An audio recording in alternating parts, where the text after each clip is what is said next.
Benvidos ao Preguntoiro. Esta semana, como saben, estivemos falando cos representantes políticos en Santiago. Neste xoves tocanos conversar co alcalde, con Agustín Hernández, que nos acompaña aquí no plató. Alcalde, benvido, moi boas. Boas.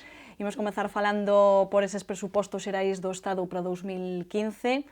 A oposición sorprendeulle ese calificativo que vostede lle poñía a eses orzamentos do Goberno Central no que toca a nosa cidade, a Santiago. Decía vostede que eran espectaculares, todo o contrario do que pensan no PSOE e no BNG siguen mantendo, que son moi bons para Santiago. Home, eu creo que sí, tanto cuantitativamente como cualitativamente. Cuantitativamente porque incrementan sustancialmente as cantidades orzamentadas e cualitativamente porque inclúen todas e cada unha das demandas en materia de infraestructuras que tiñamos na nosa cidade, que apareza a conexión coa Cidade da Cultura, que non somente coa Cidade da Cultura de Galicia, sino que tamén é un acceso máis á cidade dende a AP9, que apareza esa ampliación da AP9 tan necesaria que está a piques de escomenzar, que apareza ese orbital que vai permitir unha alternativa no acceso norte á nosa cidade, tamén para os polígonos industriais, que apareza, por suposto, o túnel de Conso, que xa está adxudicado,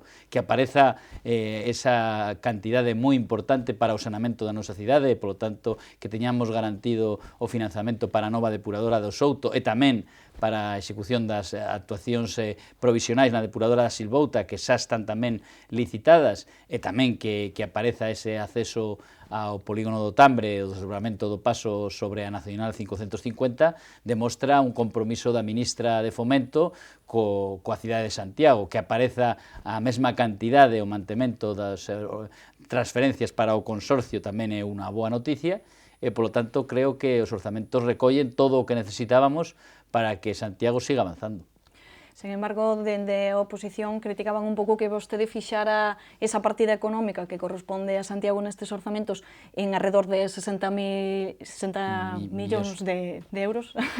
Íamos mal se eran 60 millóns de euros, eles fixaban en 24 millóns, porque vostede inclúe esa ampliación da AP9 nestes orzamentos. Eles consideran que non se debería de contar. Bueno, é obra pública que imos ter na nosa cidade, que vai permitir ampliar a AP9, incrementar a súa conectividade, mellorar o acceso no norte, e, polo tanto, creo que é evidente que é un investimento que o Ministerio fai na nosa cidade. Tamén pois aparece, como solicitamos, unha liña presupuestaria identificada para a nova estación de tren, para a estación intermodal, con dotación no ano 15, é certo que unha cantidade inicial e logo despois plurianualidades para que teñan os televidentes unha comparación exactamente a mesma cantidade que ten a estación da Coruña, que vai máis avanzada no que é o seu diseño, e, polo tanto, creo que estes orzamentos permiten, insisto, avanzar nas infraestructuras aínda pendentes na nosa cidade.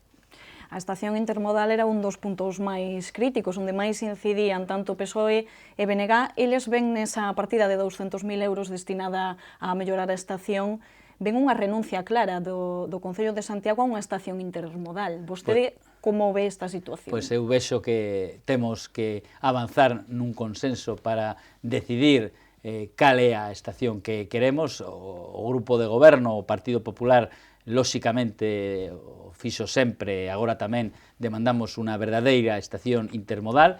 Tamén o que demandamos é ter algo real, non unha maqueta, non un plantexamento utópico que logo despois non poida ter traslado nos orzamentos. Nos o que queremos é xustamente o que temos, un orzamento realista para avanzar dun xeito realista na execución en diferentes fases da millora da nosa estación. Pois tamén agardamos que a Xunta de Galicia sexa sensible a esta necesidade da nosa cidade e tamén presuposte os orzamentos necesarios para o traslado da estación de buses, o novo emprazamento situado ao lado da estación de tren, e, polo tanto, que de aquí, por exemplo, o ano 2021, o vindeiro ano santo, teñamos unha nova estación que permita acadar ese sono de contar cunha estación intermodal que permita tamén a chegada do AVE dende a Meseta no ano 2018. Parece que vai ser un tema de controversia continuo este asunto da estación intermodal, porque dende a oposición fan moito fincapé en que vostede, cando era conselleiro, non apoiaba esa estación e que agora vai ter que defendela como alcalde de Santiago. Vostede como afronta toda esta situación? É claro en que sí quere a estación intermodal, a mellor estación, digamos, para Santiago. Non somente agora, sino tamén no pasado. Lembro que eu tiven o honor e a posibilidade de asinar co señor Bugallo o convenio para o desenvolvemento precisamente da nova estación de Santiago. Por lo tanto, supoño que se o señor Bugallo asinou ese convenio, eu tamén, estábamos os dous de acordo na planificación dunha nova estación de tren para Santiago. O que creo que é inútil é centrar o debate en proxectos que todo o mundo ten claro que pois son irrealizables hoxe por hoxe. Creo que o que temos que ser é pragmáticos, realistas. É evidente que a estación de tren de Santiago require unha millora sustancial, unha evolución cara a unha nova estación intermodal. É evidente, porque os datos reflicten esta afirmación, que é a principal estación en número de usuarios de toda Galicia. É un feito incuestionable que, por exemplo, o vestíbulo é absoluta e totalmente insuficiente e, por tanto, o que eu demando ao Ministerio e o que recolle ese orzamento é a posibilidade de ir millorando a estación de xeito realista, de acordo cunha planificación, a ser posible, consensuada, que permita acadar esa intermodalidade e que tamén permita cohesionar e permitir recuperar a conectividade entre a zona da Pontepedriña, a zona dun lado da vía do tren, co ensanche, coa, digamos, outra parte da cidade que está do lado do casco histórico da vía do tren. Outro dos puntos é que vostede xa mencionaba na primeira intervención é a EDAR, a depuradora de Santiago, que agora mesmo se atopa na Silvouta, e din na oposición que non hai horizonte para que se construa unha nova depuradora. Como está agora mesmo todo o proxecto? Pois agora temos xa as medidas provisionais da depuradora da Silvouta, están no boletín, a piques de iniciarse o procedimento de axudicación e, polo tanto, cunha previsión de inicio das obras neste ano e un remate, posto que son fondos europeos do período anterior antes de 31 de decembro de 2015, polo tanto, resolveremos un problema de vertido histórico da nosa cidade no río Sar, e tamén temos unha declaración de impacto ambiental, un anteproxecto aprobado, por certo, con moitísimas menos alegacións e que concita moitísima máis unanimidade que a nova depuradora situada aguas abaixo da depuradora actual da Silvouta, e temos no orzamento do Ministerio de Medio Ambiente cantidades suficientes na anualidade de 2015 e seguintes para acometer esa actuación. Por lo tanto, agora o que temos é unha ubicación axeitada e un compromiso orzamentario do Ministerio de Medio Ambiente. Por lo tanto, creo que temos pois superado os escollos para acadar ese saneamento integral da nosa cidade. De momento, que se vai facer esa mellora na actual EDAR, cun sistema que logo valerá para a seguinte, non? Pois sí, efectivamente, estes 4,7 millóns de euros, que é un investimento importante, non serán un investimento, digamos, que únicamente para 3-4 anos, sino que logo despois este procedimento técnico poderase implementar na nova depuradora de tal xeito que, pois insisto, Santiago vai contar cunha depuradora de última xeración que vai permitir recuperar ambientalmente o río Sar augas abaixo da nosa cidade. Outra partida importante nos orzamentos do Estado é o túnel de Conxo, ese paso inferior que ademais vai comezar xa a actuación en breve. Neste mes está previsto que comece, aínda que a obra grande, digamos, xa se desenvolverá no 2015. Valora vostede positivamente este orzamento, aínda que dende o PSOE, sobre todo, remarcaban que son orzamentos deslizados, porque non se executou antes esa cantidade. Pero vale igual. O importante é que poidamos disfrutar de aquí a aproximadamente un ano do periférico na súa integridade, que daba o paso inferior de Conxo, agora xa é unha realidade, temos un adxudicatario, estamos a piques de pechar coa empresa adxudicataria e coordinados co Ministerio de Fomento, cos técnicos da demarcación de estradas en Galicia, o plan de tráfico e todas as medidas alternativas para que o impacto durante a execución das obras sexa o menor posible. Por lo tanto, estamos, digamos, superando os diferentes chanzos para acadar ese obxectivo que logo despois espero que poida tamén ter, digamos, a súa finalización mediante unha actuación de urbanización da zona superior que permita tamén, neste caso, recuperar a unión dunha parte de Conso coa outra parte de Conso que no seu día foi, digamos, separada pola execución do periférico. Contábanos precisamente esta semana Alejandro Sánchez Brunete, o concelleiro, que se está traballando nese plan de mobilidade, non? Pois sí, estamos á espera das puntualizacións da empresa contratista ao respecto da súa previsión de inicio de obras. Primeiro haberá pois traballos secundarios na eliminación dos servizos afectados.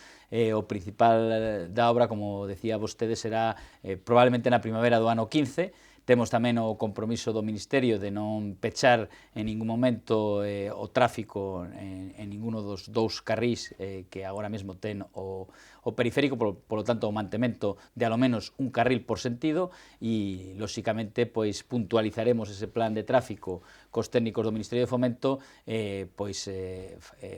cando o teñamos rematado. Faremos, daremos conta do mesmo, e especialmente no ámbito informativo para evitar que os vehículos accedan a ese punto no momento digamos máis dificultoso das obras. Seguimos con eses presupostos xerais do Estado para 2015, porque o BNG, ao marxe das partidas destinadas a infraestructuras, facía outra lectura aparte, neste caso relacionado coas prestacións sociais que se reflexan nestes orzamentos. Calificabanlas de malos orzamentos neste sentido. Ademais, no PSOE tamén falaban estes días de que faltan políticas de emprego en Santiago. Dende o goberno local, como é a súa postura con respecto á situación dos cidadáns de Santiago a nivel social e máis a raíz da crise que se ven arrastrando nos últimos anos? É evidente que se temos un só parado no noso concello, o goberno municipal non pode estar satisfeito, eso é evidente.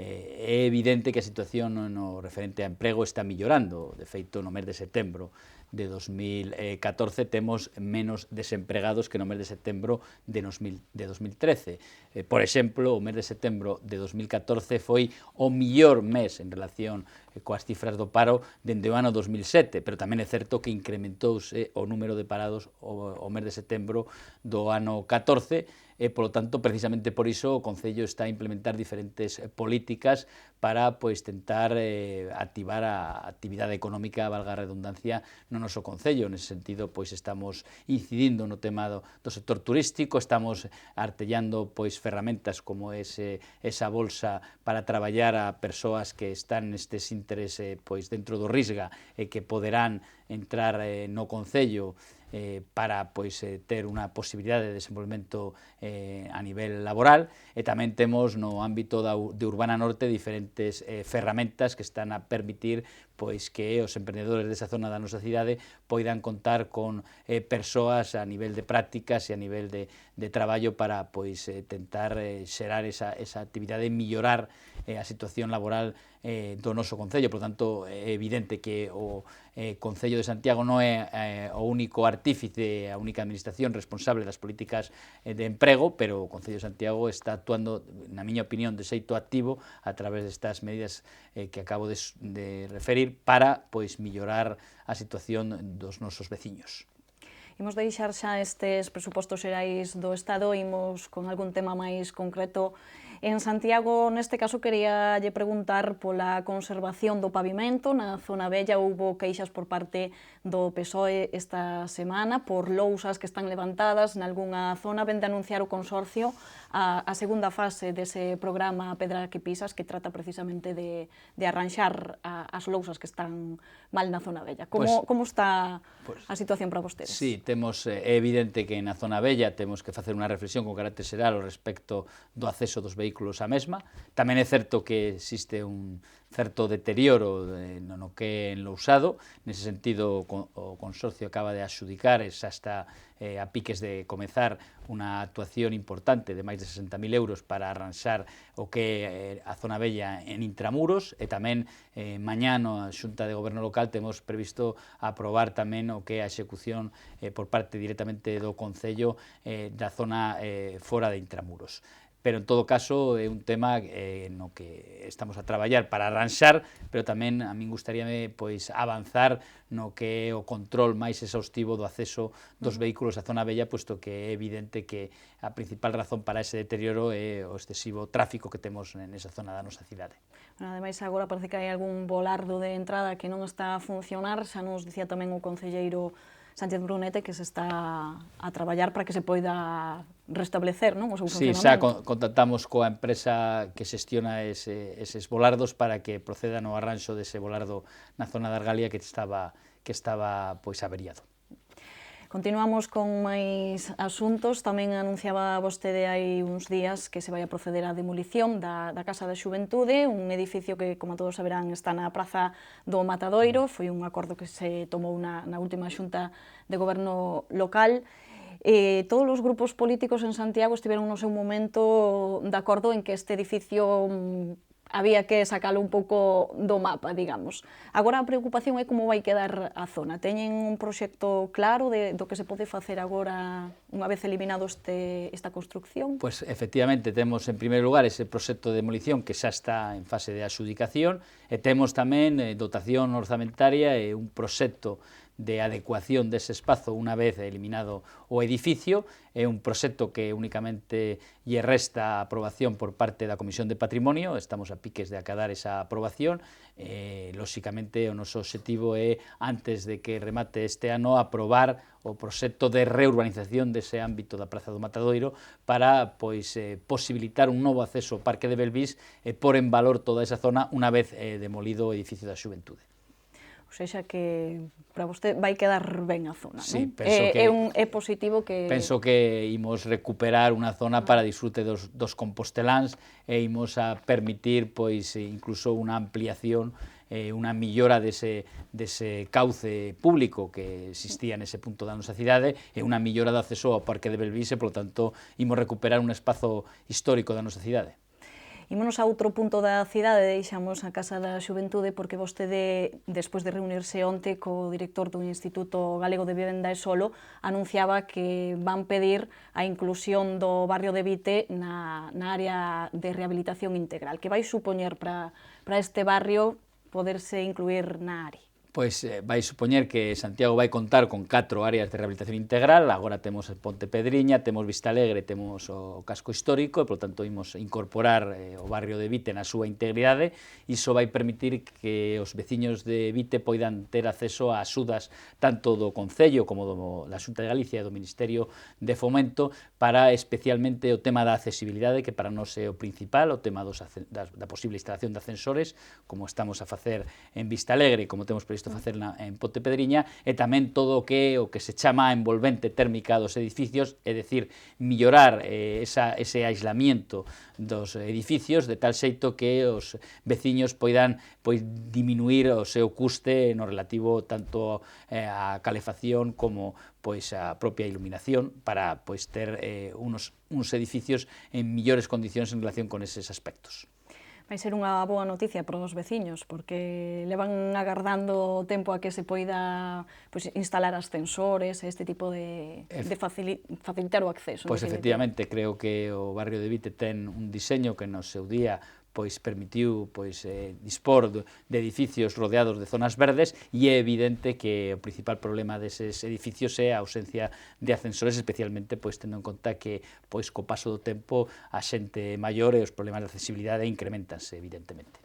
Nesa reunión co director do Instituto Galego de Vivenda e Solo tamén se anunciaba a cesión de 3 parcelas na zona de Cancelas, 3 parcelas que se ceden gratuitamente para o Concello, para usos sociais. Non sei se xa hai algunha idea en que se poden utilizar. Pois non, nestes intres non temos decidido o uso concreto, son usos sociais nese ámbito da nosa cidade. Incorporamos esas parcelas ao patrimonio municipal, pois quedarán para as posibilidades e as demandas que poidan surdir nesa zona das Cancelas Mallou, onde están ubicados. Esta semana tamén falamos con Paco Reyes, co voceiro do PSOE, sobre a licitación das obras na Carreira do Conde, e xa sabe vostede que dende o PSOE son bastante críticos con esta remodelación que se vai a levar a cabo nesta rúa, porque din eles que foi un pouco unha idea que xurdiu de repente do goberno local, que non se falou con ninguén, nin estaba previsto que houbera ningunha actuación nesta zona.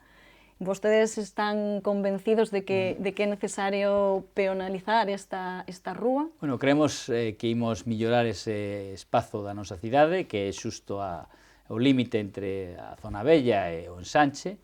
Creo que é unha actuación necesaria, é unha oportunidade para a cidade, posto que a actuación prácticamente financiada nunha porcentaxe importantísima por parte da Xunta de Galicia e, polo tanto, que fagamos esta actuación aproveitando fondos da Xunta de Galicia non significa que renunciemos, pois, por exemplo, a millora de Montero Ríos, que está pois nun ámbito próximo, ou a millora noutras zonas da cidade onde estamos traballando nos proxectos, como é pois Patio de Madres, Quiroga Palacios, etc. Por lo tanto, creo que é unha oportunidade, imos incorporar esa rúa ao patrimonio dos composteláns, imos mellorar aspectos pois importantes nese ámbito da nosa cidade e, por tanto, creo que é unha actuación positiva que vai mellorar a calidade de vida non somente dos veciños, sino tamén de todos os nosos visitantes.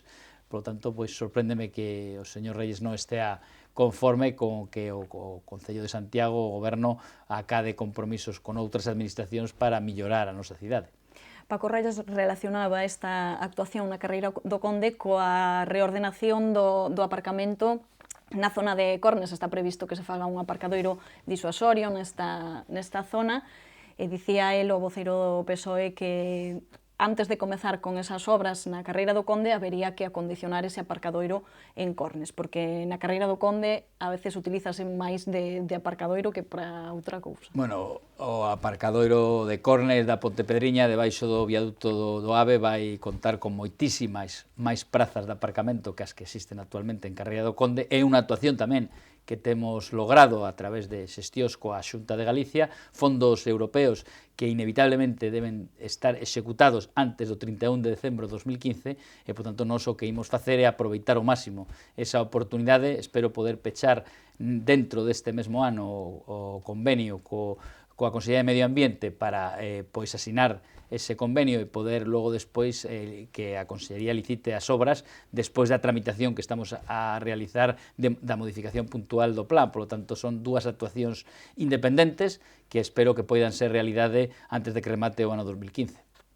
Bueno, pois boas noticias. Entón, tamén falando de aparcadoiros disuasorios, de alguna forma, esta mañá Rubén Cela, o voceiro do BNG, falábanos de algúns aparcadoiros irregulares, o que comúnmente a veces les chamamos leira parkings, que hai pola cidade, concretamente dun que se atopa preto do Instituto de SAR e outro detrás da Escola de Música.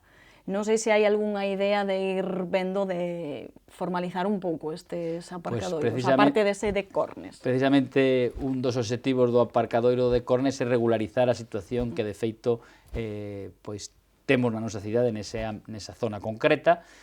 No seu día tamén analizamos a zona cerca do Vial Clara Campoamor, ao lado da Colexiata do SAR, un ámbito onde tamén temos moitos coches aparcados. É un, según teño entendido, un espazo que é titularidade da Confederación Hidrográfica do Miño Sil. Por lo tanto, no seu día non poidemos avanzar para regularizar esa situación, pero, lóxicamente, a min gustaríame, unha vez resolto o problema do aparcadoiro de Cornes baixo o viaducto do AVE, avanzar tamén na regularización do resto dos espazos existentes na nosa cidade onde producese ese fenómeno de aparcamento sin ningún tipo de control. Unha última cuestión, alcalde, porque houbo un corte no suministro eléctrico a raíz dese tráxico suceso, no que falecía unha rapaza nas festas do barrio de Guadalupe ao tocar unha farola. Dentro desa investigación ordeouse por orde xudicial que se cortara ese suministro eléctrico, afectou a zona de Guadalupe, tamén a unha zona de San Caetano. Está totalmente restablecido, está solucionado xa o problema? Pois sí, de acordo coas instruccións da Suiza, procedemos ao corte, como sinalou vostede, e logo despois, tamén autorizados pola Suiza, pois procedimos á reposición do suministro eléctrico. Nestes intres está reposto o suministro e, lóxicamente, estamos á espera das decisións xudiciais ao respecto e tamén á espera de avanzar e do resultado desa auditoría que temos encargada para analizar a situación con carácter xeral de toda a rede eléctrica pública do noso concello. Agora sí que antes de despedirme teño que falar de algunha cuestión deportiva. Estivo vostede na presentación da carreira pedestre popular que organiza esta casa, 37 edición, celebrarase o último domingo deste mes de outubro, como sempre, será o día 26. Sabemos todos que vostede é un asiduo participante. Non sei como está esa preparación, porque estivo vostede lesionado hai uns meses dun xeonllo, pero confirma que vai participar. Bueno, tentarei participar, agora mesmo teño previsto, de feito xa estou apuntado, animo a toda a xente que entre na páxina web e que pois se apunte, porque pois é unha carreira espectacular.